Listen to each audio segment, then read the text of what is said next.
Viewer discretion is advised. There's more deaths in this business than any other sports. Mandate. Welcome to Mandate, where we navigate fresh perspectives and nothing's off the table. Tonight, we're hailing all the way from Tamaki Makaurau, also in South Okilani as well, who's an entrepreneur, but also a very established businessman as well. But also, the man is a mega star or a big superstar in Japan. He speaks 3 languages fluently, Tongan, English, and Japanese. But also when he has the spare time and coming back to Aotearoa, he always also owns a Fale dojo, or called a dojo, which helps to train and support men and people in general who want to be also pro wrestlers as well. And so, Amarolele Tokua, and so please give your hands and put up a cheer for the man himself, Toks Fale. Thank you guys. Thank you very much. Oh man, hey, listen, Toko, thank you so much for your time. I know you're a really busy man. I know you just flew in probably last week, Toks. And so just straight up the guts, Toko, wrestling. How did that pan out? Because I'm thinking wrestling. How did obviously we used to go to school together, but I never in the times we kind of knew of you, I never thought wrestling would be the avenue that you would take. Obviously rugby. I thought rugby. You went to Japan to play rugby, but wrestling. How did it eventuate? How did it all unfold for you, and how did you get there, bro? Like every kid, right? We all watched wrestling when we were younger, but I never thought it would be, a career move. Mm-hmm. But when I got to Japan, I played rugby for a few years. And when the economy went down back in 2008, I couldn't get another contract after my last one. So I really wanted to stay in Japan. And I was trying to figure out how to stay in Japan. And that opportunity came up and said, hey, you want to try it for wrestling? Wow. And I thought, I do want to stay in Japan, but I don't want to wear those what should I do? But then I thought, just go try it out. If you don't like it, you can go back. So that's how it started. Oh, wow. So what happened? They just approached you? I had a friend I met in the sumo world. So he was a sumo wrestler, and he was from Tonga. And his dad used to be a sumo wrestler back in the day with King Aku. So King Aku started as a sumo wrestler and then became a wrestler. So my friend's dad brought him over. And then at the same time when my rugby was finishing off, he was finishing off from sumo. And when he heard I was finishing and may possibly leaving, he called me and he said, Toks, you want to go try out for wrestling? I said, yeah, let's go. And that's went and tried out, got accepted, and started training. That's me. Man. So, Toko, because a lot of people, they pursue stuff that they're passionate about. And you obviously knew some wrestling moves, like growing up and practicing on family members and friends. Is it something that you, straight away, you grew to love? Or did you know this was something that you enjoyed? Or was it, this is the thing that's keeping me in Japan, so I'm just going to keep on pursuing it? It was a mixture of things. Of course, the reason why I was in Japan was to support my family. And that was the number one thing. So it played a big part, either go home or stay and try this new thing that I've never done before. I never thought about doing it as a career. And then trying to make enough money to help my family. So got in thinking wrestling's fake, this is going to be easy. Yeah, but once I started training, I quickly realized this was harder than rugby. And I thought rugby was hard. And, because if you look at boxers and fighters, they're in there and they have nowhere to hide, right? Yeah. Where in rugby, if the ball goes over there, I can have a wrist here and have a break. Difference between fighters and wrestlers also there's nowhere to hide, but in wrestling, you can't look tired at all. Where in fighting, when you're tired, you look tired, you can't go anymore, and then fight's over. Yeah. In wrestling, you're not allowed to show that. Wow. So sometimes you walk backstage, go through the curtains and just collapse because your energy you have to keep maintaining that energy all the way to the end. Wow. It's very different, very difficult. All right, I was just gonna say, I mean, league is quite physical, but there's so many different facets to wrestling. That's more than physical. I'm curious about sort of your first match, and I imagine controlling your adrenaline. The hype and the adrenaline would have been quite a crazy experience. Yes, it was. A lot of people talk about when you get into your first fight, your body's gonna, your knees are gonna, and it was the same thing. I had about, I think it was a 6-minute debut, and my knees were just like this. After a minute, I was like, and the guy beat the shit out of me. Yeah, I couldn't eat for a week afterwards. I had to sit for a straw because the guy beat the shit out of me.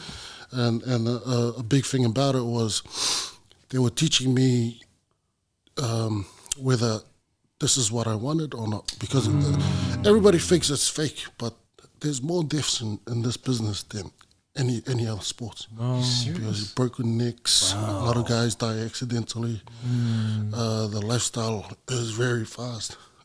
Drugs, sleeping pills and all that. It's really difficult. It takes a toll on your body because we wrestle sometimes 100 shows a year to 250. Wow. And fighters only fight, maybe 2-3 times a year? Yeah, so we have to maintain this level all year round. Man, yeah, it's very tough. That's crazy because I did want to ask you there, Toks, in terms of wrestling, and you hear the same saying, "Oh, wrestling is fake" and all that, but you're describing it like it's just grueling, grinding. And so, can you walk us through the kind of the regime in terms of how you train? Do you guys like have a script? Or you going to practice how you're going to do these moves? How does it work for you? Because it must be crazy training. Yeah, you always hear on TV when they say, don't do this at all because it takes years of training. And that's true. It took me like 2-3 years to even learn how to fall properly. If you fall in the wrong angle, there goes your neck.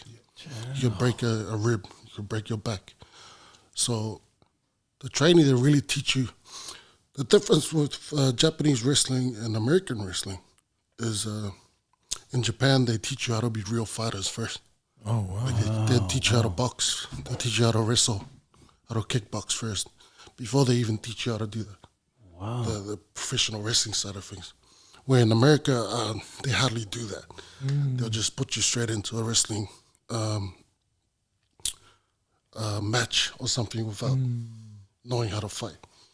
And yeah, that was the difference. So you learn how to be a fighter, and your matches look like a real fight. Wow. So when they say it's fake, no, man. Most wrestlers know how to fight. So if you get in the ring there, they'll fight you if you want to fight them. And when people go, I'm sure I've seen that video.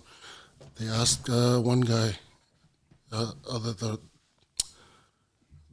what do you call? The reporter asked, I think it was Sid Savage. Yeah.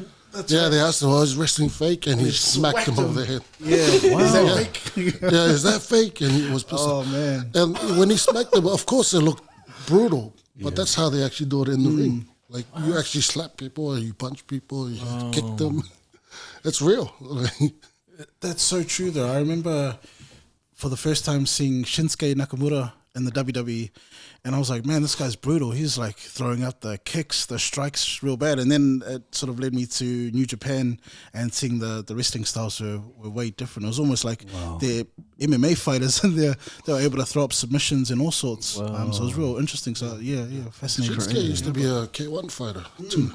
So he was, I think he became champion in 3 months because our former boss, Antonio Inoki, was one of the owners of K1 back then. So he would put all the wrestlers in there because they know how to fight. Like, they knew how to fight, so put him all in K1.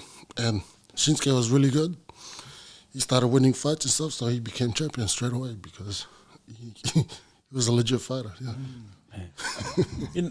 because it's really common for our Pasifika, especially South Aucklanders, that the sort of pathway to success is usually either through sport, but the sport is usually rugby or rugby league, and everyone wants to be a wrestler, but no one really pursues it, and there's not really a pathway to it. And so you being there and sort of being that first one to pioneer for our people, and now you got this dojo, what does it mean to you to really provide the opportunity for this generation?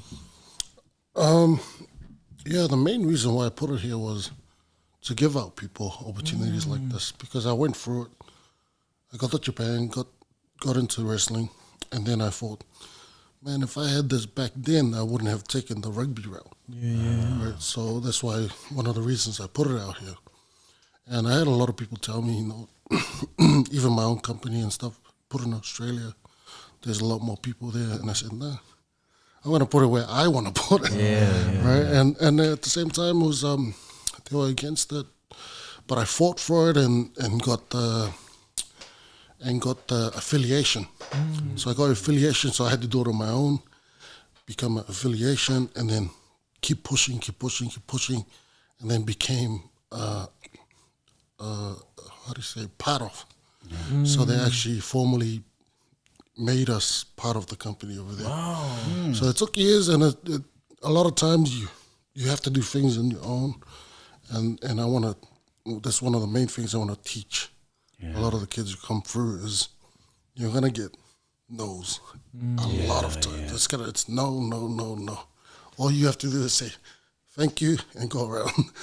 Thank you, climb over or dig under. Wow. That's cool. So that's something I really want to teach the people, the young generation here. Yeah. Were you always thinking like that, like in terms of being pioneering or trying to bust down walls to get to where you were? Like, has it always been ingrained in you from schooling days, or was it that whole?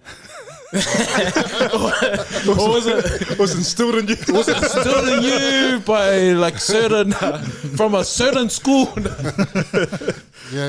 It's a great question, because I owe a lot of my success from being at De La Salle. Oh, wow. And a lot of people I was with, the coaches I had, the teachers I had.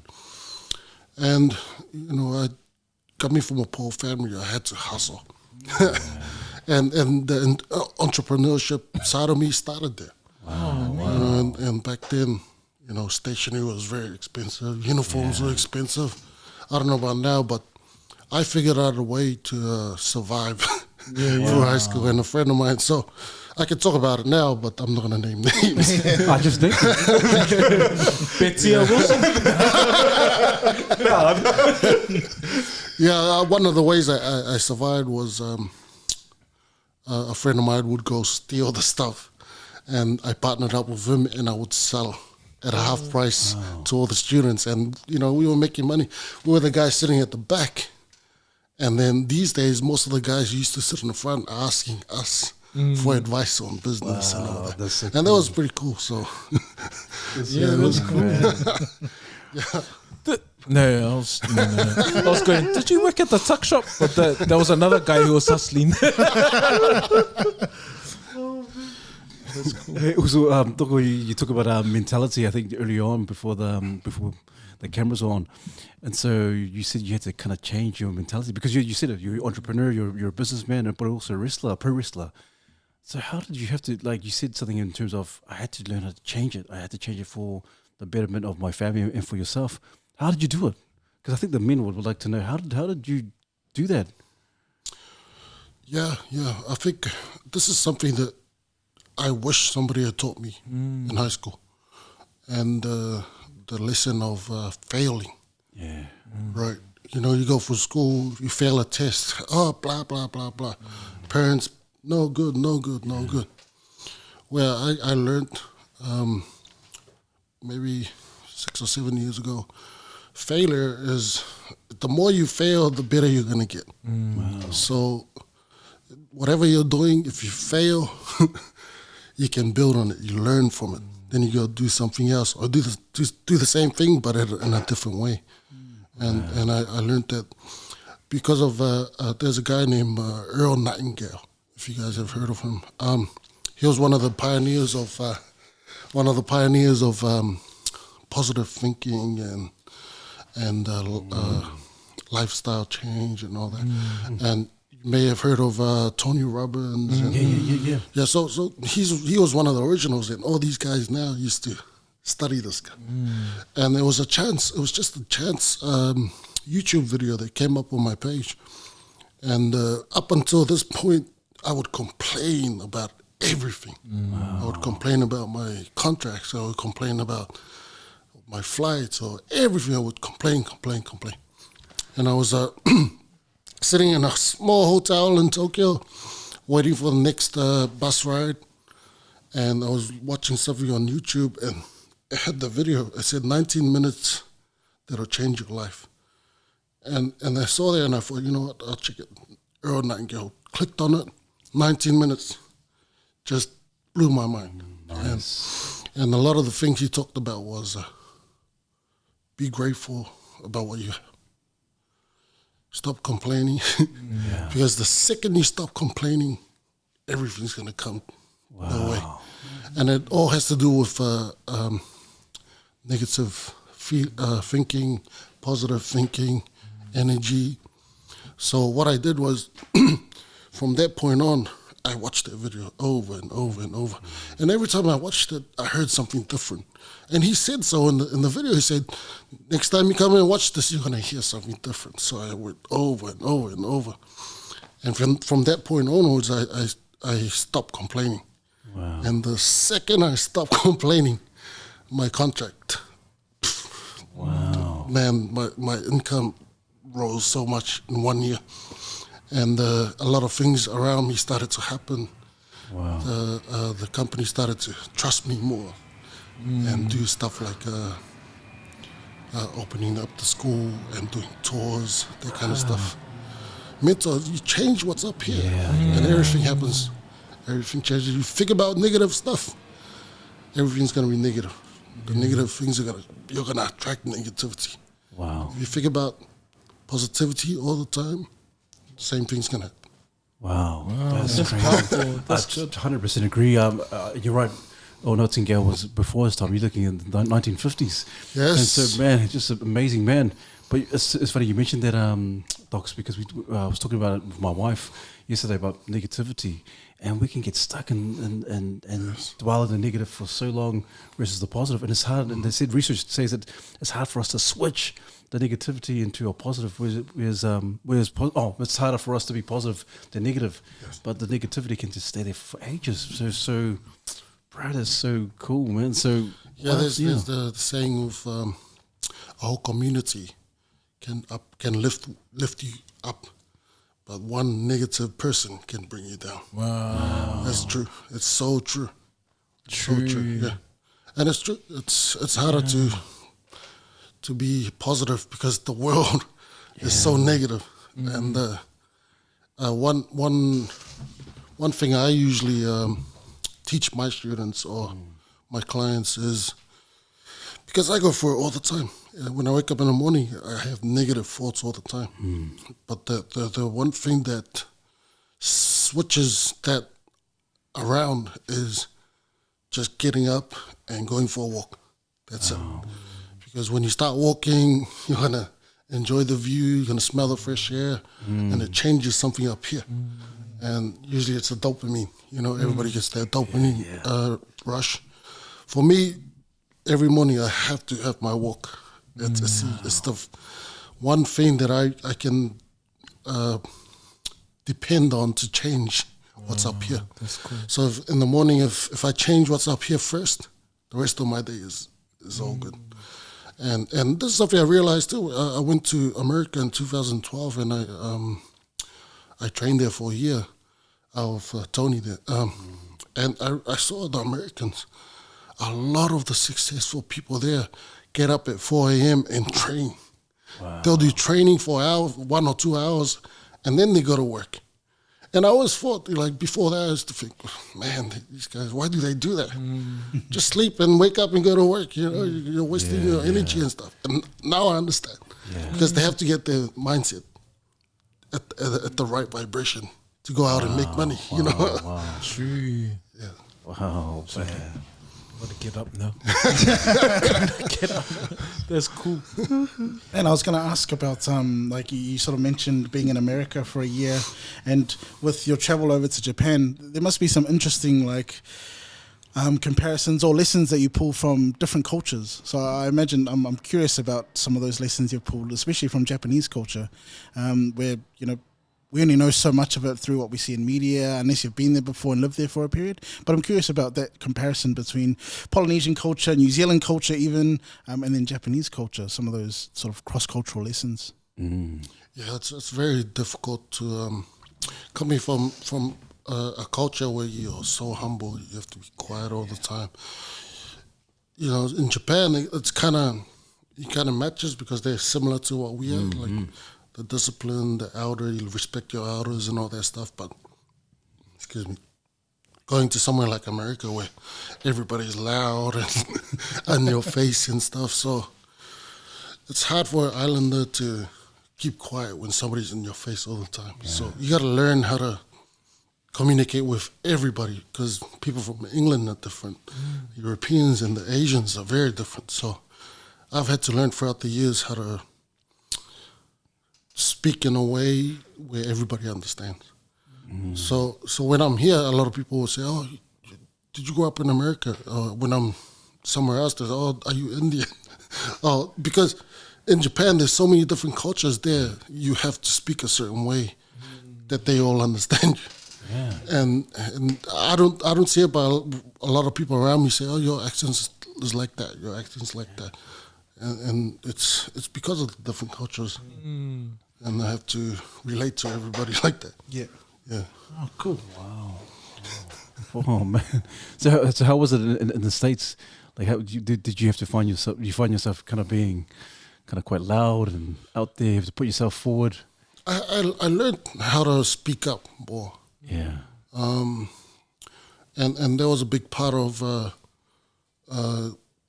getting to a successful point in my career because a lot of the islanders, the company will give you a contract and say, "This is what you're getting." As an islander, thank you very much. I appreciate it. Thank you very much. But then I got to a point where I knew how to speak up now. Yeah. They put their contract in front of me and I said, "I don't like that number." I threw the contract and I walk outside. They'll come running. "Oh, what do you want? What do you want?" "Yeah, okay, this is what I want." And I learned that from, learning how to speak up more, being more forceful. Because, islanders, we can be really, I'll take it, "Oh, okay, I'll take it, okay." But you got to bust down those walls. Yeah. Because nearly all our talanoas, all our talks with our guests, the term humility always comes up, but that's the way we been discussing this. It's been sort of like our downfall in terms of us trying to succeed and excel in different areas. So what is your view when you think of the word humility or being humble? It's important. It's very important, especially in our culture. But sometimes it doesn't work. Sometimes you got to be that bad guy, And, I went through it in wrestling. To get to where I am right now, I had to turn on the bad guy when I needed to. Where a lot of our culture, you don't really show it in public or to other authority figures. And I had to sometimes because we were in a group in the wrestling company. And, sad to say, the white boys were getting these big contracts. And us brown boys was struggling just to survive one tour or the next tour.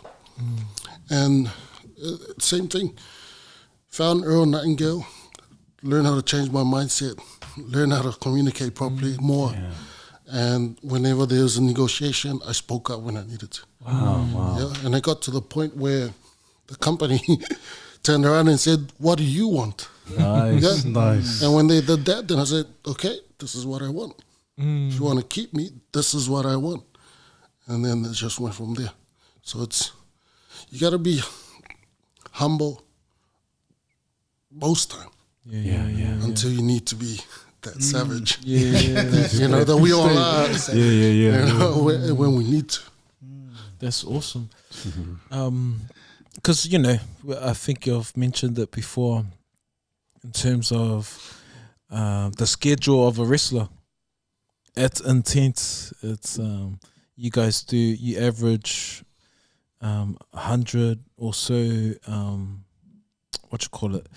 fight matches a year, and so the lifestyle would be very challenging.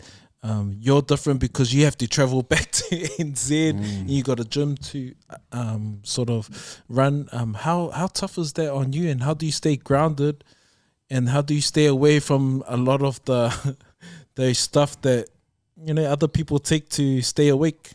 Yeah. To stay insane. That's a legit question, man. Yeah. Because it's real in our business. And a lot of guys are addicts. Not just from getting high, addicts to painkillers, addicts to sleeping pills, or steroids, trying to look the part, trying to stay awake, all that stuff. It's real. It's very real. But I'm lucky. And the only thing I have trouble is a little bit too many drinks here and there, but I can control that. And I was never, I was never really into drugs or steroids. I didn't need it because I'm a big guy. The reason a lot of the guys get into steroids is because they don't have the size. The mass, the body mass. And us islanders are already big enough and scary enough that I don't need it. So luckily, I've managed to secure a career where it's all in my terms. Right. So coming back to New Zealand was on my terms. Yeah. Whereas before I was offered a contract overseas, and if I had went, I wasn't able to come home. Yeah. And there was a big thing for me because I would have taken it because the money was so good, but I wouldn't have been able to see my family. And my parents are very elderly, so I turned it down and said, I got to do what I want to do. So I was able to do that. Work in Japan, but at the same time, spend a lot of time here with my parents, my siblings, and family. So, yeah. That's cool. Because now you're successful, have you got people that knew you from back in the day all of a sudden trying to be your best friend? Do they hate dogs? Or do you have new family members? Do you have new family members? Yeah, not so much friends, but extended family. One of those. Sometimes you get the email going, "Oh, this and this in the hospital needs to be." Needs the payments paid. But I'm good. I'm lucky because I go to my mom every single one. I go, "Mom, do you know this person?" No. She can verify it. And I'm like, because I feel guilty, it's family. They need this. I said, "Mom, do you know this person?" She'll say, "Who the hell is that?" I was like, "Okay, good, okay, I got it." And speaking of your family and that, I'm curious about the influence of your family, especially growing up, what that was like that led you to La Salle and then led you to rugby. You mentioned the goal of being able to provide for your family. So I'm curious as to the circumstances that led to this journey. Yeah, so I finished 1999 from La Salle, and I failed my bursary. What's that now? Level 3. Yeah, so I failed and I couldn't get into university. So the school called me and they said, "So what are you gonna do? You gonna find a job or you gonna come back here?" And I said, "Oh, okay, there's not a chance I'll go back." So I came back, and now we can talk about Mr. Aukura. Another massive impact on my life because in 1999, I went up to receive my diploma, right? And he said to me, he shook my hand and he goes, I expect to hear great things about you. And that hit me really hard. I was like, wow. Because for 7 years, I was just average, you know, and then here's a teacher for the first time in 7 years said something positive like that on my last day. It was impactful because I never heard that before. He said, I expect to hear great things about you. But then I failed, right? Yeah. And I came back the next year and got my bursary. Wow. Went up again. Mr. Raukura was there again and shook his hand. He said the same thing. I expect to hear great things about you. It still hurt me. It still hurt me because nobody has ever said that to me. Even the year I came back, nobody was like that. Wow. The teachers weren't like that. You know, when he said that, it hit me because throughout the years, there was my what's the word? Base. What's the word? That's how I could tell. I could measure. Oh, yeah. Yeah. So throughout the years, that's how I measured my success. So every couple of years, I'll come back and visit the school, and I'll see Mr. Raukura. Oh, hey, what are you doing these days? And I hear that, and I think I haven't made it yet. Wow. Right? And it was maybe until 14, 16, I came back and he says to me, hey, I hear you're doing great in wrestling and all that stuff. And I thought, finally. Wow. Finally. Man. Finally made it. And I told him that story and, you know, he really got emotional. But there was something little, but it was impactful. And this is something a lot of our people need to hear. Yeah. Positive stuff. Yeah. You're strong. You're good looking. You can do this. You know, and we don't get that a lot. At school is bad. You're a failure. Blah blah blah. Instead of uplifting your kids, I wish a lot of my teachers would be more positive. Wow. Yeah. And it also takes me back to two situations. I went back to LaSalle one time. Mr. English asked me to come and speak to the school, and I said, I can come and speak to the school, but I don't think it'll be very impactful. I'll speak to whoever you want me to. Maybe half or the first couple of years, I'll talk to them. But after that, I want to be in the classroom with all the bad guys in the school. Everybody that's bad that you think is bad, put them in their room and I'll come and talk to them. Because I thought, you know, I wanted to speak to them. But it was hard because he came too. So it was hard for me to speak. Speak to them the way I wanted to be spoken to. Yeah. And, you know, going back to our teachers like Ranga and Mr. Rangan and stuff, they knew how to talk to us. You know, because they came from a rough country, South Africa. South Africa, yeah. Racism, all that kind of stuff. They knew how to talk to us. None of us ever went to the principal and said, this teacher swore at us. None of us. No one. That's true. Right? Because we understood him, he understood us. Yeah. And we'll never forget those teachers because they had an impact in our lives. And that's what I wanted to do with Mr. English. You know, no fault of his, but he was in the room and I couldn't really relate to the guys the way I wanted to. And so the second situation was a different school. But at this school, I'm not going to name it, no teachers was in the room. And I let it out, man. I let it out, swear words and everything. And when I'm sitting there talking to them, the guys usually sit at the back where I used to sit, got up and came and sat in the front. Wow. Because they understood the way I was talking to them, right? It's the relationship,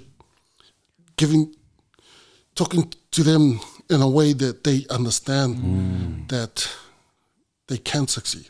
Yeah. You know, if you fail, that's it. You'll never go to university. Yeah. If you fail, who cares? Wow. You can take a course to get to university. If that's not what you want, if you fail, start a business or something like that. That's And we need a lot more of it. Yeah, harder. It's hard. Wow, and you bring up a good point, Toks. I think there's not enough affirmation for our boys, for our kids. I'm just putting it out there for the brothers as well. Just wondering, is it because of the lack of affirmation or just kind of support or positive talking that a lot of our men or Pacific Māori men just feel sometimes useless? What are your thoughts, brothers? Because it's really your story is powerful, impacting. That a teacher would even say, "Hey, I expect great things from you." Just one teacher. Imagine the guys that our men or the younger generation now who don't even get any of that. Man, that's just that's sad. Yeah. Wow, You're right, man. It's true. I feel like that comes down to like, and it's personal opinion, but maybe it comes down to the way success is measured. So people have an idea of success being one thing, formal education, being a doctor, or and to them, if you're outside of that line of success, then they don't know what to classify you as, and they might think you're a failure or whatever else. So true. I don't know. I just feel like everyone gets painted with the same brush of this is what success looks like. If you're not that, you're different, you're weird, you're unique, you're a loser, you're this and that, you're everything but a positive success.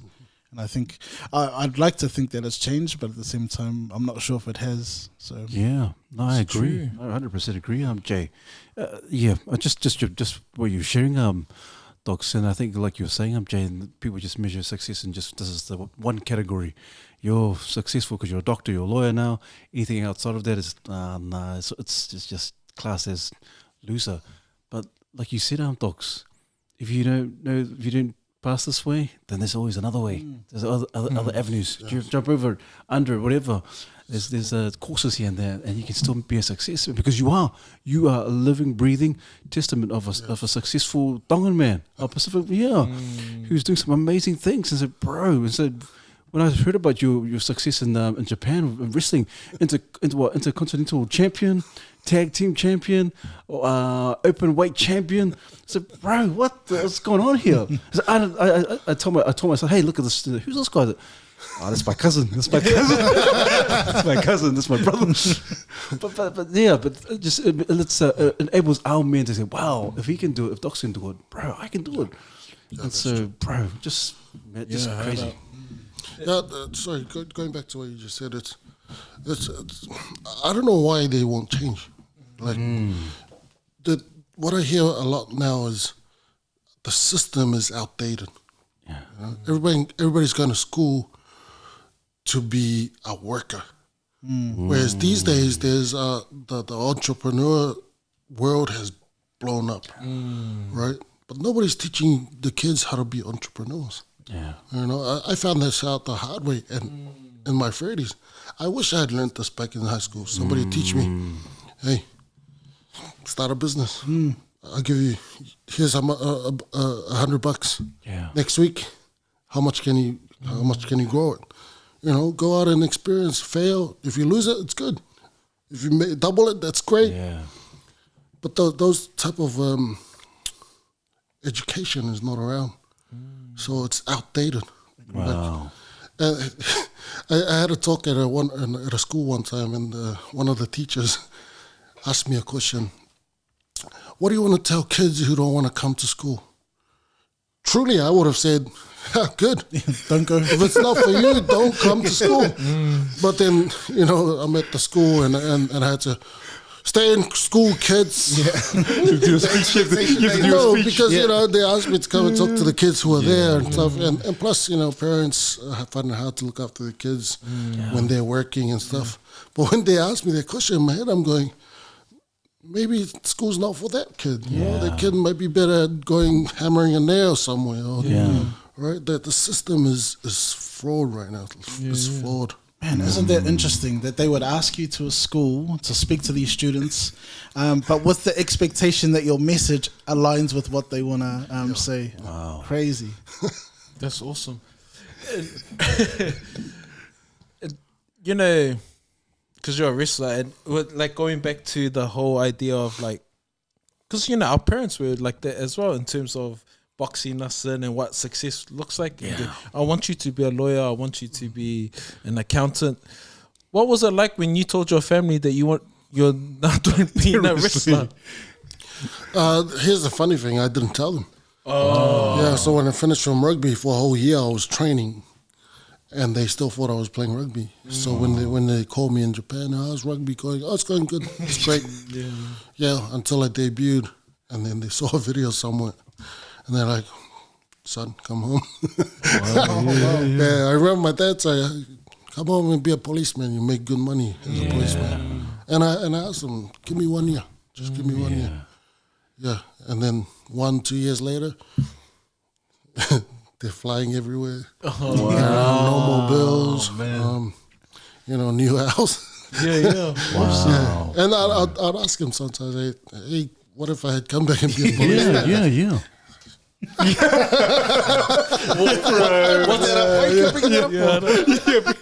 What's your parents' conversations now amongst their peers and or the cover group? Like, what do they say? I know they're proud, and the cool thing is they look younger than they did before I started making money. Wow. Because I truly believe this: that the happier your parents are, the longer they're gonna live. Yeah. And throughout the years, I would pick one thing. I said, "Dad, what bill do you need me to pay?" I'll take that. Even though I wasn't making much at the time, my goal that year was to get rid of that bill. The next year, okay, what's the next one? Bit by bit. And the biggest one was the mortgage, right?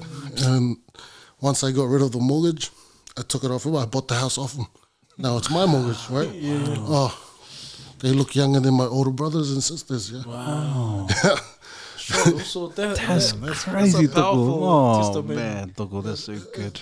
Here's one thing I realized too is before that they would struggle with everything, and they would go to all my siblings. Oh, we need this money for this. We need that money for this.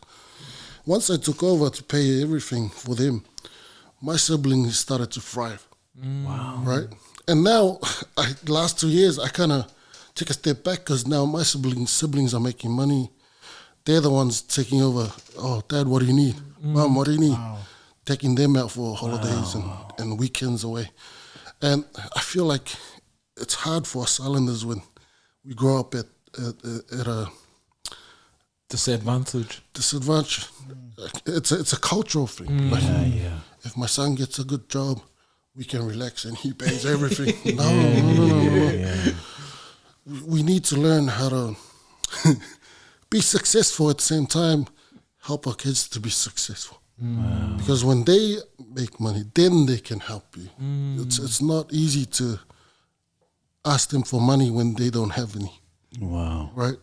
Yeah. It's really normal in our culture. What do you say to the men who may be watching this, Toks, who says it's hard mentally and emotionally? It's quite hard to kind of switch because everyone in my cluster, in my group, or my family are thinking the same way. Well, what do you say to that to those men who need to change? Yeah, it is hard. Yeah, it is hard, and it's not easy to change those kind of things.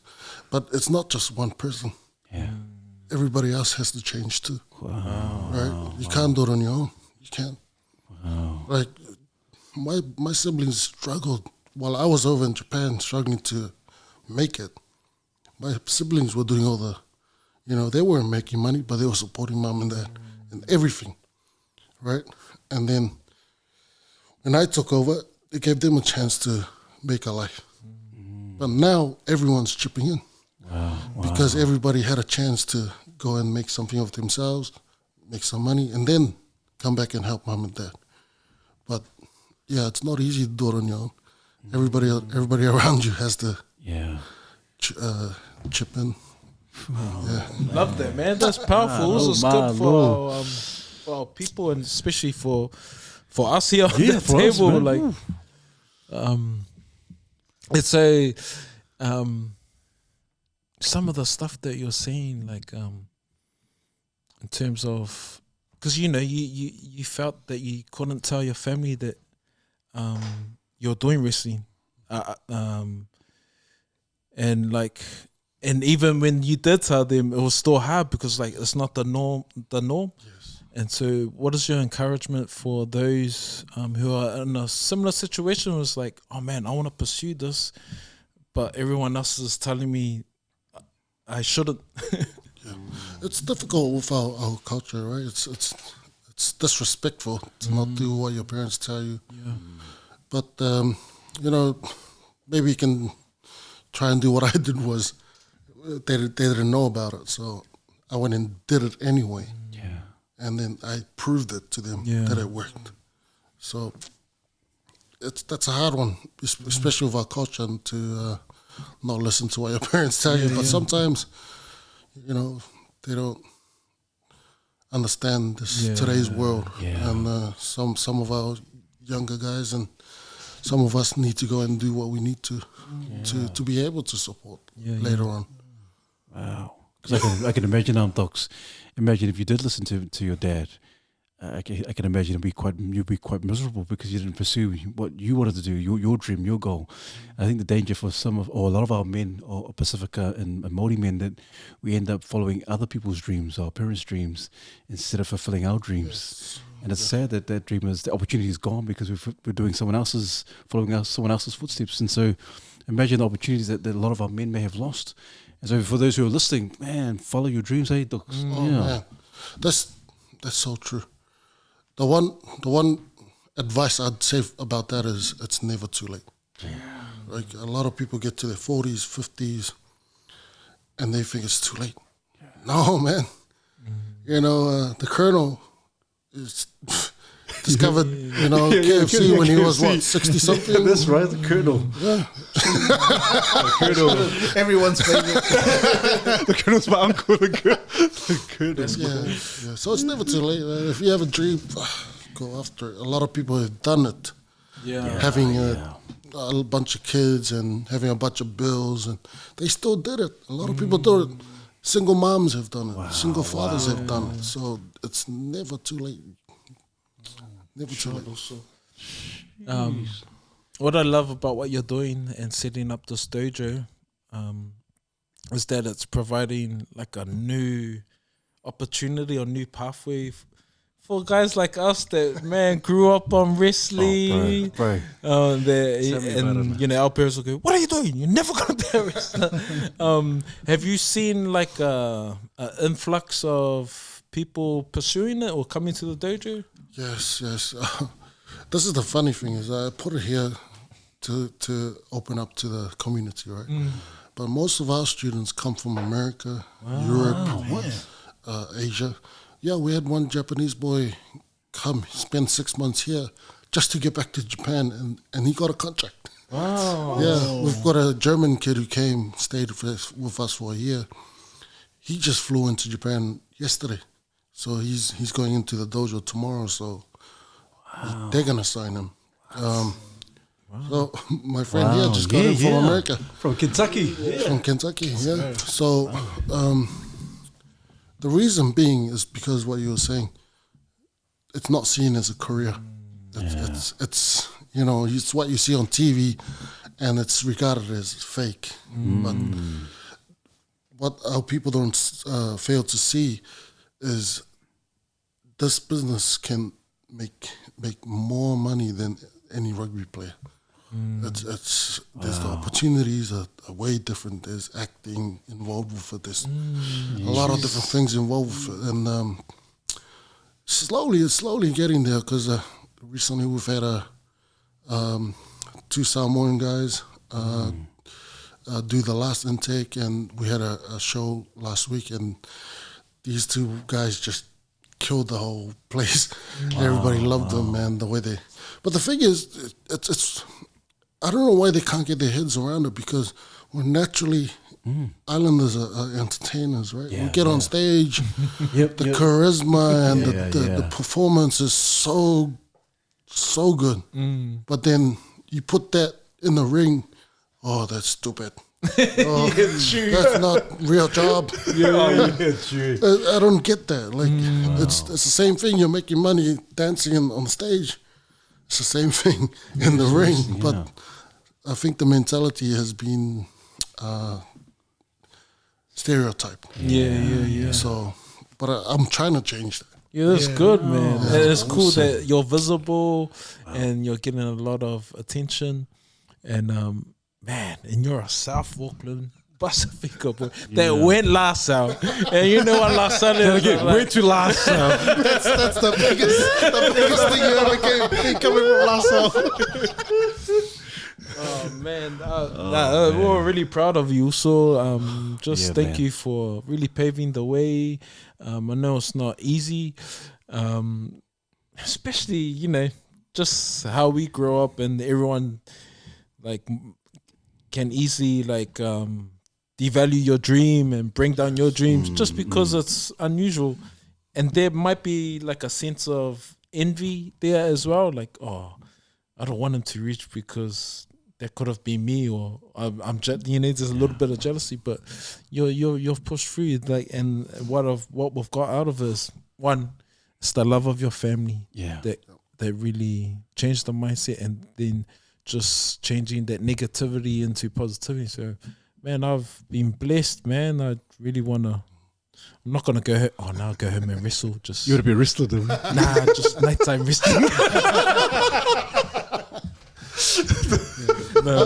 I feel blessed myself because I see you guys doing what you're doing. This is great. I don't see anybody else doing this, so it's something new for a lot of us. And when you messaged me, I was like, I'll gladly come and do it. And I wanted to do it because I see you guys doing something that nobody else is doing. And already some of the guests you guys have had, holy shit. No, it's great, man. And you guys are making moves that's gonna get bigger. It's gonna get bigger. And I'm glad I've got the opportunity to be a part of it. Come on and do it for you guys. Bro. And I look forward to seeing a lot more because I can feel and I know it's gonna blow up. Oh, thank man, you, much respect, Toko, man. Yeah, I don't. Much respect. Just so many nuggets, so many gems. This whole evening. And I don't know, any words. I was just going to ask about the in terms of just what you mentioned about the international clientele at the dojo. Just blew me away because I would expect with like Polynesians have like physical gifts that are given to us, like physically, that comes sort of easier than perhaps others, and we all have sort of the alter ego when we're with our friends. We can come out with the jokes and the laughs and talking smack and all that. So like to me, it would seem like a natural, like it would be a really natural way for us to find a new career pathway. It just goes to show the power of the influence that that mentality that society puts on wrestling. Just. That really blew me away. I'm really surprised that there's not more polys going in and choosing this pathway. It's true. I see a differences. Like especially the Americans, they're out there. They're willing to just go out there and do it. And a lot of the guys who come here don't have money. They save up for a year or two to come here and do it. And some of the excuses I hear from the guys here is, I got no money. And I tell them, hey, these guys, they don't have money, but they flew across the world to come and train here because they know they can make it overseas. So, it's difficult. The mentality needs to be changed. Is the Wrestling Federation New Zealand big? The community is not so big. There's a few promotions here and there, but it's more of a casual type of thing. What we're trying to do is actually give you a career where you're gonna make good money wrestling all over the world. So that's the difference. That's cool. Man. Oh man, there was because you've been in Japan all this time. I heard stories. I don't know if my sources are right, but WWE ever chase you? Yeah, a couple of times. Yeah. What was the reasons to tell them no? I talked about it earlier. It's like I could go there, make a bunch of money, and if my parents passed away, I asked myself this question, will I be happy? Or I can stay in Japan, still make good enough money and build on that, but see my mom and dad every month when I go home. Will I be happy? That's why I stayed. Wow. Money is good. Money helps, but I've met a lot of people who have a lot of money that are not happy. Oh, wow. That's true. That's awesome. Wow. So what keeps you grounded? Like not being able not to chase the money? Nah, it comes back to your family, eh? Yeah. So that's the truth. My parents are in their 70s, mid-70s. And I know because most islanders don't live past 70. No, 70s. That's getting So there is good. last that I saw was for Tongans. 65 was average lifespan for men and 68 for women. Wow. That's crazy. That's really low. But I always compare that because my parents are in the 70s. To me, every single day is a blessing. So the more I spend with them, the happier I am. So I try and get back here as much as I can. So that's what keeps me grounded. Awesome. That's so cool. Hey, what does the future hold, Toks? Because I know you mentioned something about the different avenues in terms of wrestling. You go to acting and so forth. Have you ever considered getting into some sort of movies or acting? I don't know, is that kind of like in the pipelines or? Yeah, there's a few things. Last year we filmed a docu-series with the dojo, which was a 12. Excuse me. There's the Vailima there. I'm sorry. The Vailima, man. Yeah. So last year we filmed a docu-series which was 12 episodes long. And that aired in Japan earlier this year. Yeah. Thank you. And we're working on season 2 now. So hopefully later on this year we'll have that. We'll start filming that. We're working also on trying to get it on New Zealand TV, get it on Australian TV and stuff. And apart from that, I'm a big TikTok fan.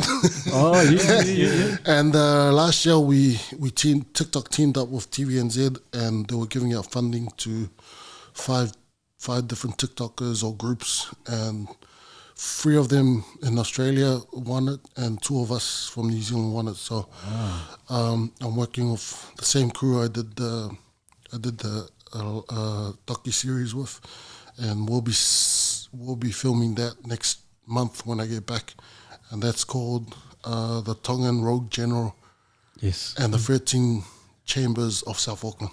And it's kind of like a action comedy. Wow. Like Kung Fu Hustle. If you guys have seen it. So it's similar to that. Oh, that'll be cool. Yeah, so we're filming that. So hopefully, if that goes well, hopefully it gets picked up by TV and we can make a bigger series out of it. So wow. Didn't you guys do like something with a slap? Was it like slap a fade. Yeah, that's the one. Yeah. Is it the one? Yeah, no, that's where we started, me and PJ. Yeah, PJ, yeah. Yeah, we started, we're trying to get on, start doing YouTube videos and stuff until certain things happened. But I've got a lot of ideas. I've got a lot of ideas for movies as well, and I've pitched it everywhere. Wow. I pitched it everywhere, and then I get the no's. There's no funding, whatever. But I keep going, and then it happens. Right? Somebody's gonna say yes. This 12 series, stocky series I pitched it for 5 years to my company and every year they said no. And then this year, our president changed. So I pitched the same thing, and he said yes. Wow. Oh, man. So there goes, there's a lesson there. Never give up. Just keep going. Somebody, the right ear is going to hear your idea, and they're going to give you what you want. That's awesome. So, for another question, when you're wrestling, and say you've planned something out with your opponent, has there been a time where you're either gone off script or someone mistakenly hit you the receipts that you didn't like, and you being a big Tongan, have you ever come here or went off script? Here and there, but it doesn't get so serious. That serious. It's a big difference between Japan and America, because America, it's a lot of scripting. When in Japan, it's mostly ad-lib. Wow. Yeah, it's very different in Japan. So if somebody really hurts you, you can hurt them back real bad. But the American style, it's really scripted in a way where you can't hurt someone. It's really different. So yeah, in Japan, not so much, because everybody knows everybody can fight. So if it gets serious, there's a real fight's gonna happen. So. And I imagine, like, how big are the crowds there? The biggest one I've been in front of was 60 something thousand. Yeah, it was huge. And nervous or? Oh yeah. And our biggest show every year is at the Tokyo Dome, which fits 70 something thousand people, and to get to the ring is about over 100 meters. Wow. And I get blown up just walking. By the time I get to the ring, I try not. Don't fall over. Wow, That's ridiculous. 70,000. Crazy. How is it in terms of like creative control? In terms of, like, I've heard stories about wrestlers being frustrated at other organizations where they're being told what their character is, but in terms of that, having a say in terms of your how important is that for you? Yeah, it's night and day, Japan and America. That's America you just talked about. Yeah. Where everything up to this you have to do. When Japan is freestyle. Wow. Yeah, we really got successful because we did what we wanted. We swear in the ring, we poke fingers in the cameras. Yeah. So our mentality was, do it until the company says don't do it. So we came out there and just do whatever we want. Swearing was a big thing. In America, you couldn't swear. You can't swear. Yeah. PG, everything. We'd come out there and swear at each other, because they don't really understand. Japanese. Yeah, but then when the Americans hear it, the American fans hear it, they're like, oh man, these guys are free to do what they want, and they get more into it. Yeah, so creative freedom is a big thing in Japan, especially in our company. I'm not sure about the other ones, but they let us go. We just do what we want to. That's awesome. Wow, bro. The Rock has The Rock has do you smell what The Rock is cooking? Stone Cold has what's Stone Cold? This is the bottom the bottom line. Stone Cold. What's your one also? What's your one, Dogo? And can you do it to the camera? Do it to Pete. Pete was the opponent. Say in Japanese or something. Yeah. And they give him a slap. I see Nixon was here. Yeah. We did an interview for our documentary thing, and I slapped him too. He felt that one. I reckon that's why that's why he's great. That's why he's great. I reckon Pete next time to reenact it. I reckon Pete should take one for the team, mate. Mate, I think I was one of the new guys at the kids. I got a funny story, and I got the saying. Because I always heard my coach over there saying it all the time. And we had this big tournament called the G1, and it's the top wrestlers on all over the world come together for a whole month and do this competition. But before every tour, we do a press conference. So every wrestler has to go up there, do his promo, talk shit, whatever. And I had this thing, I'm going to say this, and this. And there was an angle that was happening between us and America, the guys in our same team, but they were doing other stuff in America. And they were in this tournament too. So I came up to the stand, and I had all this thing I wanted to say. But then I looked down, and the guys were having beef were sitting here, sitting there. And I turned around, my Tamatonga was sitting back there. And I looked at him, and he goes, I went like this, and I came back, and I went, fuck him! And I just walked back and sat down. and that became a huge what do you call this? A slang. Yeah, everybody used it. I had shirts selling fucking shirts everywhere. Yeah, so that's my. Your signature. Yeah, that's my signature. Yeah, because when I trained with Tony in St. Louis for a whole year. Yeah, wow. And every time he'll get angry, he's like, fuck him. Yeah, and I was pissed off, and I had this thing I wanted to say, and then when I saw Tama goes, and I turned around and went, cameras everywhere, live too, and I went, fuck him. I turned around and said that. Oh man, what a crack up, man. That's awesome. Can you do one more time to the camera?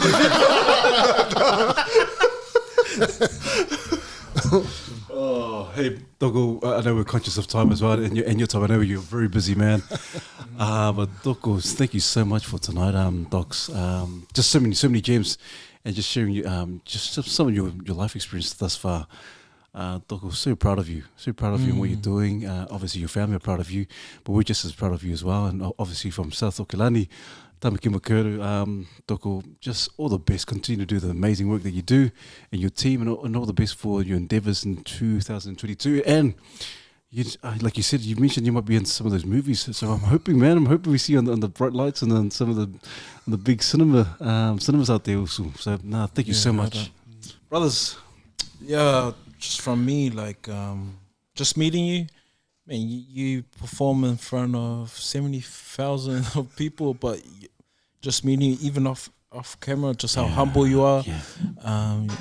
This is the humility that we talk about, that we should be talking about when we're talking about redefining what humility looks like. You're not trying to act like a superstar.